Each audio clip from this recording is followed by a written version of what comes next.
वो था ही नहीं, तो फिर वो क्या बात कर रहा था परमेश्वर पिता के साथ? Because Adam wasn't asking in prayer, the Father heal me, give me a job, promote me, because there was none of that. So what was he talking to the Father about? मैं फिर से इस बात को कह रहा हूं कि आप समझो, मैं आराम से आपको सिखाऊंगा। मांगना गलत नहीं, क्योंकि बाइबल कहती है मांगोगे तो दिया जाएगा। मांगना गलत नहीं, मगर अगर पूरी प्रार्थना मांगना है तो फिर हमने अभी पूरी तरीके से समझा नहीं परमेश्वर के राज्य को। There is nothing wrong in asking, because the Bible says ask and you shall receive. But if all of our prayer looks like asking, then we don't really know who God is and what prayer is. Okay, so कई ऐसे लोग हैं जो fasting कर रहे हैं। There are many people who are fasting.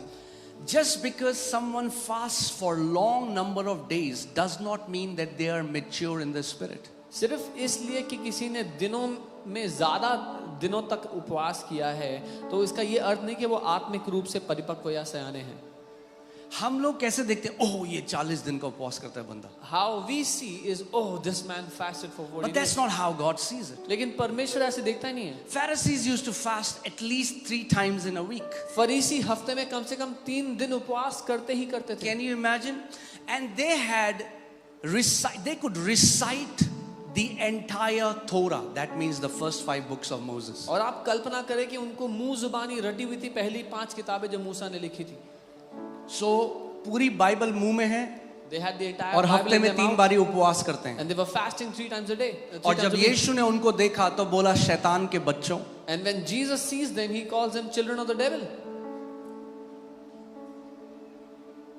और वो जो पूरा तोरा रटे हुए थे, जब परमेश्वर देह धरकर आया तो उसको पहचान ना सके। And those who had memorized the entire Torah, when God put on flesh, they could not recognize him.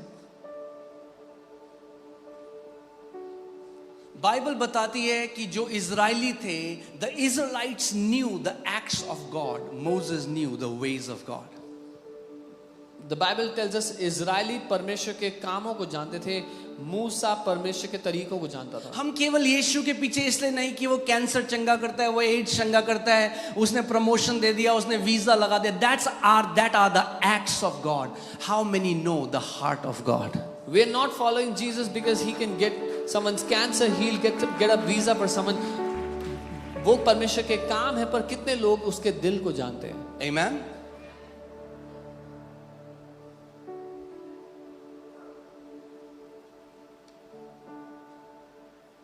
So वो डिजायर करता है कि आप उसको जानो। He desires that you would know him.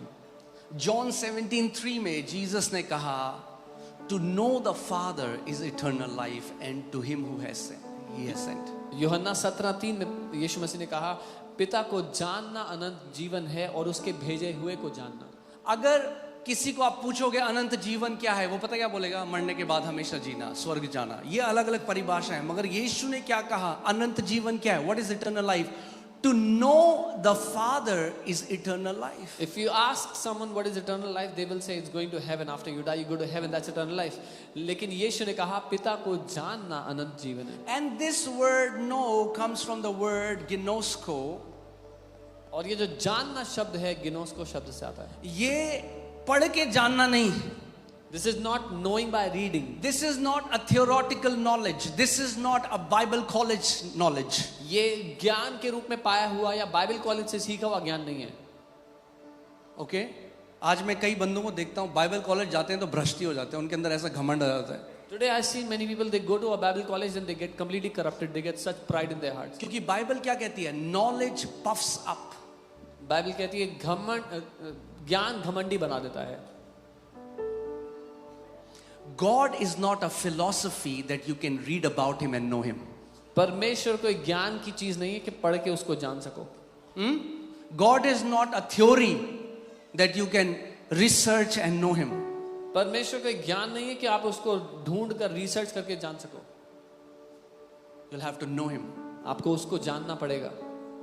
So आज जो मैं आपको सिखाऊंगा, ध्यान धरकर सुनना, क्योंकि वो करने से आप पिता के केवल कामों को नहीं, उसके हृदय को जान पाओगे। So Hear carefully what I'm going to teach you today, because through that you will not just know the acts of God but the heart of God.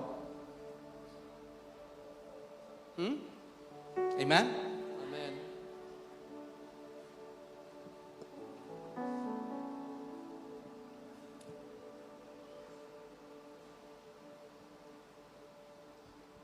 यीशु ने कहा, put again John 17:3, अनंत जीवन क्या है? पिता को जानना है। अब आपको क्या, मैं तो जानता हूं, मैंने तो उद्धार पा लिया। Eternal life is knowing the Father. Now you will say, I know Him, I have received salvation. Now Judah अभी 2 साल का है, वो मेरे घर में पैदा हुआ। Judah is 2 years old. He's born in my house. He calls me daddy, वो मुझे डैडी कहता है, but does he know me now? पर क्या वो मुझे भी जानता है? No. नहीं. When he needs something, he comes to me. जब उसको When he कुछ- needs something, he comes to my wife. But does he know our heart? No. जब उसको कुछ चाहिए होता है वो मेरे पास आता है, मेरी पत्नी के पास आता है। फिर क्या वो हमारे दिल को जानता है? अभी नहीं. He knows that I am his father, उसको इतना पता है मैं उसका पापा हूँ, but does he know my heart? पर क्या वो मेरे दिल को जानता है? No. नहीं. There are many people who know the Lord. There are many people who have known the Father now. They know him like he is my father. He is my father. बहुत But do we know his heart? बहुत से लोग हैं जो ये जानते हैं कि परमेश्वर मेरा पिता है, वो मेरा पिता है, पर क्या हम उसके दिल को जानते हैं? Okay? So, जो दुनिया में है knowledge. The world has knowledge, और बाइबल कहती है ये जो knowledge है ना, it puffs up. and the Bible says this knowledge puffs up, वो फुला देती है. अरे मैंने 80 किताबें पढ़ी हैं. Oh, I have read 80 books. Gnosko does not come by reading books. गिनोस को किताबें पढ़ने से नहीं आता. Thank you for this thundering silence. इस घनघोर सन्नाटे के लिए धन्यवाद. Okay? गिनोस्को किताबें पढ़ने से नहीं आता. गिनोस गिनोस्को उस परमेश्वर के साथ बैठकर उसके साथ संगति करने से आता है. It comes by sitting with that God and fellowshipping with Him, communing with Him. और इसका कोई शॉर्टकट नहीं है. And there is no shortcut to this. Amen? Gnosko is to know someone experientially. गिनोस को किसी को अनुभव के रूप से जानना है. अब एक व्यक्ति है, वो कहेगा मैंने 100 किताबें पढ़ी हैं, इतने शहद हैं दुनिया में. I know all about honey, and he can tell you the tropical honey and the honey which comes from the Middle East and the Jordan and the honey that comes from the Netherlands and the New Zealand, and he knows all about it. और कोई कहेगा मैंने 100 किताबें पढ़ी हैं शहद के बारे में, अलग अलग तरह के शहद होते हैं, इस देश से आता है, वहां से आता है, यहाँ से आता है, उसको सब पता है शहद के बारे में. मगर टेस्ट एक भी नहीं करा. But he hasn't tasted even one. So he can describe what honey looks like, तो वो ये तो बता सकता है कि शहद कैसा दिखता है, the density of different honeys, अलग अलग शहद कितने गाढ़े होते हैं, the price of a honey, उसका दाम कितना होगा. but what he cannot tell you is what does honey taste like. और वो आपको ये नहीं बता सकता कि वो शहद चखने में कैसा है. जिसने यीशु को चख लिया वो 100 किताबें पढ़ने से बड़ा है. He who has tasted Jesus is greater than the one who has read 100 books about him. That's why the Bible says taste and see. Taste and see. Not, you cannot just read.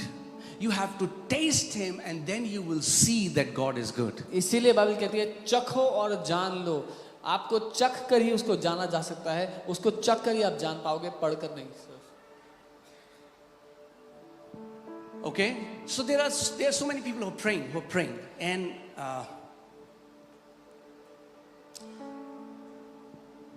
प्रार्थना. मगर एक चीज बहुत कम लोग जो आज करते हैं चर्च में और आज के टाइम में, that is meditation. बहुत से लोग प्रार्थना करते हैं, लेकिन एक चीज जो बहुत ही कम लोग करते हैं, one thing that very few people do is meditation या मनन. When I say meditation, don't freak out. जब मैं मनन कह रहा हूँ तो परेशान मत होना. I'm not talking about emptying your mind. मैं अपने दिमाग को खाली करो वो नहीं कह रहा हूँ. कुछ लोगों को ज़्यादा मेहनत करने की ज़रूरत नहीं है उसमें. Some people don't need to put a lot of effort there. It was a good joke. Okay, अच्छा जो okay. So I am teaching you the meditation in the kingdom of God.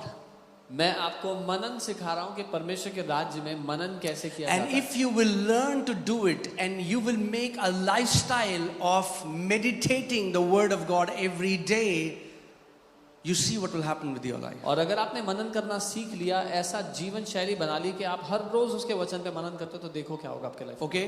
So बहुत सारे मसीह हैं. चलो ठीक है, शुरू से जल्दी से बता रहा हूँ मैं. ठीक है? All attention, all ears, right? सब सुन रहे हैं. बहुत majority जो believers हैं, they live in the realm of information. ज्यादातर मसीह लोग ज्ञान के दुनिया में रहते हैं. They are informed. उनको ज्ञान है, पता है वो उनको. आपको बता सकते हैं. दाऊद ने गोलियत को घुमा घुमा के मारा. They can tell you how David killed Goliath. But they don't know how he killed him. They don't know how he killed him. Like they can just give a description. वो बता तो सकते हैं कि कैसे मारा था दाऊद ने, लेकिन उनको नहीं पता कैसे मारा था. समझ गया? वो बता सकते हैं कैसे मारा था, मगर वो नहीं बता सकते कैसे मारा था. अगर आप ये समझ गए,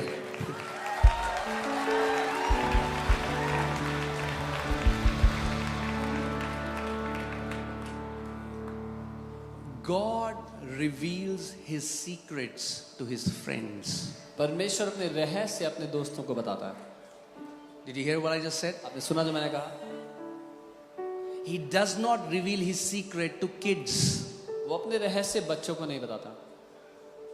जैसे शारीरिक तरीके से जब एक बच्चा पैदा होता है, एक छोटा शिशु होता है, फिर वो छोटा बच्चा बनता है, फिर वो एक बालक बनता है, फिर वो एक पुरुष बनता है, वैसे ही आत्मिक जहां में भी जब आप नया जन्म पाते हो तो एक छोटे बच्चे की तरह आप परमेश्वर के राज्य में पैदा होते हो.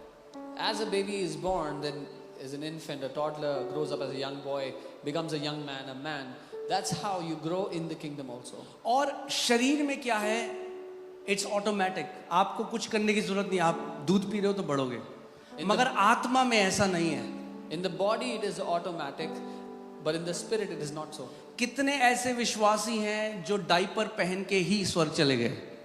There are many believers who went to heaven wearing a diaper.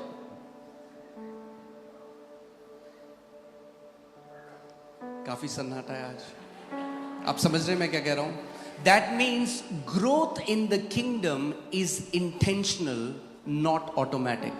राज्य में बढ़ोतरी जानबूझकर की जाती है, अपने आप से नहीं. यानी साधारण भाषा में बोलूं तो राज्य में वही बढ़ता है जो बढ़ना चाहता है. अगर बढ़ना चाहते हो तो बढ़ोगे. अगर जितने में हो और खुश हो तो वहीं रहोगे, चाहे 20 साल हो जाए, चाहे 30 साल हो जाए. Only those who want to grow in the kingdom. If where you are happy, you will stay there 20-30 years. Okay? So information क्या है? People are informed, they know it. और ये कैसे आता है? ये आता है नॉलेज से, जो आप पढ़ते हो, जो आप सुनते हो, जो आप देखते हो. लोगों को जानकारी मिलती है by what they hear, what they read, what they see. Okay? अब एक व्यक्ति जिसने नया जन्म नहीं पाया, जिसके अंदर परमेश्वर का आत्मा नहीं है, वो भी दाऊद की कहानी पढ़ता है और बोलता है हाँ दाऊद ने गोलियत को मारा. A person who has not received the Lord, is not born again, can also read the story and tell you that David killed Goliath. Apostle Paul says the natural man does not receive the things of the spirit. Apostle Paul said, जो शारीरिक मनुष्य है वो आत्मा की बातों को नहीं ग्रहण कर सकता. इसीलिए आप देखते हो जब अन्य भाषा की बात आती है तो इतने मसीह लोग उसका विरोध करते हैं, उसका मजाक उड़ाते हैं. क्यों? क्योंकि वो शारीरिक हैं, वो आत्मा के भेद की बातों को नहीं जानते. Which is why when the matter is about praying in tongues, there are many believers who mock it, say things against it because they are carnal and they don't understand the things of the spirit. Having said that, मैं अभी हम लोग Dubai में थे और अभी सुबह ही हम लोग 7 बजे आए हैं और मैं सोच रहा था, प्रभु से बात कर रहा था ये कि क्या चल रहा है प्रभु, कैसे तेरी देह में मजाक उड़ाया जा रहा है अन्य भाषा का. I was talking to the Lord and I was saying how in your body it's being mocked. Praying in tongues is being mocked. मुझे ऐसा लगा प्रभु ने मेरे हार्ट में बोला कि तू एक किताब लिख टंग्स के बारे में, तो मैं अब मेरी तीसरी किताब है अन्य भाषा के बारे में. I immediately felt a nudge and the Lord said, you write a book about praying in tongues. So that will be the third book that I will write. Okay मैं एक अलग किताब लिख रहा था मगर अब वो रोक दी है. I was writing a different book, I've stopped it. मगर अब पहले हम अन्य भाषा के बारे में लिखेंगे. But first we'll write about praying in tongues. Bible क्या कहती है? क्रूस की कथा मूर्खता है उनके लिए जो नाश हो रहे हैं. The Bible says the story of the cross is foolishness to those who are being destroyed. But for us it is the power of God. लेकिन हमारे लिए वो परमेश्वर का सामर्थ्य है. यानी जो परमेश्वर करता है वो आपकी ज्ञानेंद्रियां आपको नहीं बता सकती कि ये सही है या नहीं है. That means what the Lord does, your senses cannot tell you is it right or is it wrong. It does not come from natural knowledge. स्वाभाविक ज्ञान से ये नहीं समझ में आता है. You have to graduate from information to revelation. आपको ग्रेजुएट होना होगा ज्ञान से प्रकाशन में. और प्रकाशन का मतलब ही वो है जो ज्ञानेंद्रियों से आप नहीं जान सकते. And revelation, the very meaning of revelation is that which you can never know by your five senses. ठीक है? हाँ, शिक्षा दे सकते हैं ना. देह को कई बार आदत हो गई कि जब बहुत ज्यादा चिल्लाओगे तभी वो सुनेंगे. आराम से बात करके भी शिक्षा आप दृढ़ हो सकते हो उसमें. You can be strengthened by speaking simply the teaching that you receive. हे मेरे पुत्र मेरा वचन ध्यान धर कर सुन. My son, hear my word carefully. उनको अपनी आंखों की ओट न होने दे. Do not let them depart from your eyes. उनको अपने मन में धारण कर. Hide them in your heart. क्योंकि मेरी बातें जिनको प्राप्त होती हैं वो उनको उनके जीवित रहने का और उनके सारे शरीर की चंगाई का कारण है. Because those who find my word, it is life to them and healing for all their body. Amen. So प्रभु यीशु मसीह अपने चेलों से कह रहा है तुम क्या कहते हो मैं कौन हूँ. So Jesus asked his disciples, who do you say I am? अब उन्होंने कोई किताब नहीं पढ़ी. They didn't read a book कोई about किताब नहीं थी यीशु मसीह की टाइम उसके बारे में उस समय. There was no book about मगर जो Jesus. बाकी चेले हैं वो क्या कर रहे हैं? They are repeating natural knowledge because they heard some people say that you are Elijah, some say you are a prophet, some say you are Jeremiah. तो कुछ चेले जो उन्होंने सुना था ज्ञान के रूप में वो कह रहे थे, कुछ कहते तुम एलिया हो, कुछ कहते तुम ये हो तुम वो. हाँ, आज के समय में कुछ लोग हैं उनका बहुत सारा नॉलेज है मगर नॉलेज कहाँ से आ रहा है? व्हाट्सएप से. Today there are many people, they have a lot of knowledge, but that knowledge is coming from WhatsApp. और 90% झूठ है वो. And 90% of that is fake. So वो क्या कर रहे हैं? बाकी चेले क्या कर रहे हैं? They are giving Jesus an information that they have heard. The remaining disciples are वो एक ज्ञान दे रहे हैं यीशु मसीह को जो उन्होंने सुना था. Oh, some say you are Elijah, some कुछ say कहते you are हैं. Jeremiah, some say you are a prophet. कुछ कहते तुम एलिया हो, कुछ कहते यर्मिया हो, कुछ कहते भविष्यवक्ता हो. Jesus ने कहा भैया मैं नहीं पूछ रहा हूँ what some say. Who do you say I am? Jesus- तुम क्या कहते हो कि मैं कौन हूँ? Jesus said, I'm not asking who people say I am, but I'm asking who do you say I am? हाँ, कई लोग आज कहते हैं अरे हमारी ननद ये बोल रही थी, हमारी ये वो बोल रही थी, इसीलिए हम यीशु को नहीं. प्रभु कहेगा भाई तू क्या बोल रहा है? ननद को बोलने दे जो वो बोल रही थी. Who do you say I am? Some people say my relatives are saying this, they are saying that about Jesus. Jesus will ask you, will say, forget about them. Who do you say I am? Peter बोलता है Peter says, You are the Christ, the Son of the living God. तू मसीह है जीवित परमेश्वर का पुत्र. अब मेरा सवाल ये है